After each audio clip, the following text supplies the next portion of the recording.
Good morning সবাইকে। এটা ছিল আমার একটা উইকেন্ডের ব্লগ। বেসিক্যালি উইকেন্ডটাতে আমার কিন্তু দায়িত্ব থাকে না ব্রেকফাস্ট বানানোর। রোহান আমার আগে মোটামুটি উঠে ব্রেকফাস্ট বানাতে শুরু করে দেয়। তো যাই হোক, তারপর ওর সাথে কিছুক্ষণ গল্প টল্প করে আমি ফ্রেশ হয়ে চলে গেলাম বাইরে। আজকে কিন্তু বেশ হাওয়া দিচ্ছিল আমাদের এখানে। তো যাই হোক, তারপরে এই গাছগুলোর সাথে সময় কাটালাম। আমি এই গাছগুলোর সাথে কিন্তু প্রায় রোজই সকালের কিছুটা সময় কাটাই। যাই হোক, আজকে তো উইকেন্ড, বেশ অনেকগুলো কাজ সেরে ফেলতে হবে।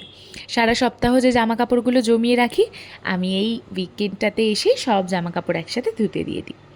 তো যাই হোক, তারপর চলে এলাম ঘর।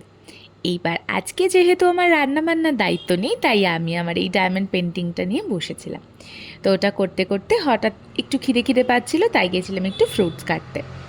ফ্রুটসগুলো কেটে আমরা একসাথে খেতে খেতে গল্প করলাম অনেক। তো আজকের দিনটা আমার এরকমই কাটলো। দেখা হচ্ছে নেক্সট ভিডিওতে।